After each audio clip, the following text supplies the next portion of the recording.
53 సంవత్సరాలు 54 సంవత్సరాలు ఆ తల్లికి.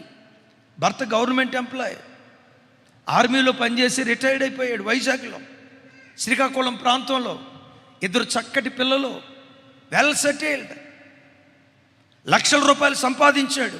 పిల్లలిద్దరూ సాఫ్ట్వేర్ ఇంజనీర్లు. 54 సంవత్సరాల తల్లికి ఏ పాడు బుద్ధి పుట్టిందో తెలియదు.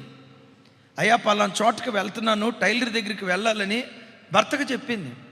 మధ్యాహ్నం వాళ్ళ బయలుదేరి వచ్చింది. 2 రోజులైన భార్య రాలా. పోలీస్ స్టేషన్కి వెళ్ళాడు. అయ్యా నా భార్య ఇంట్లో నుంచి వెళ్ళింది. ఎంత అయ్యా వయసు? 54. మీ మధ్యలో ఏమైనా గొడవలు అయ్యా? నో, మేము గొడవలాడిన వాళ్ళం కాదు. మరి ఎందుకు వెళ్ళింది? ఇదిగో టైలరింగ్ షాప్కి వెళ్తున్నానని వెళ్ళింది అయ్యా, మరి రాలేదు. పోలీసులు వెతుకుతున్నారు, దొరకలా. ఈయనే శ్రీకాకుళంలో వీధి వీధి వీధి వీధి వెతకటం ప్రారంభించాడు.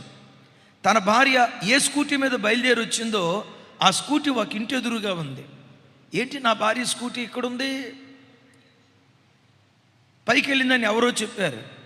ఆ పైకి వెళ్ళి చూస్తే ఇంటికి తలుపు వేసి ఉంది, తాళం వేసి ఉంది.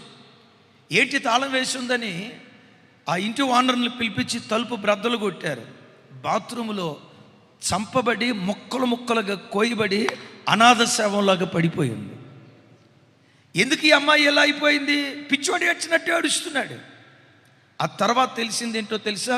54 సంవత్సరాల వయసు కలిగిన తల్లి 34 సంవత్సరాల వయసు కలిగిన ఒక యవనస్తుడితో తప్పుడు కార్యక్రమంలో పడి 2 పిల్లలు పుట్టి వివాహాలై వాళ్ళు స్థిరపడిన వయస్సులో కూడా తానేమనుకుంది?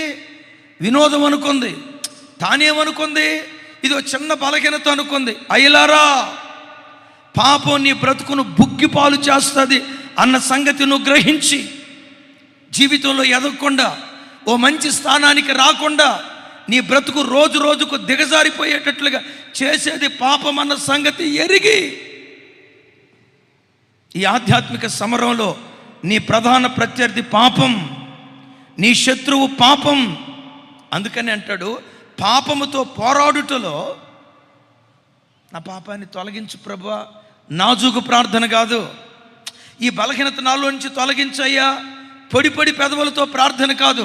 పాపంతో పోరాడే విషయంలో రక్తము కారునంతగా మీరు పోరాడండి అంటాడు.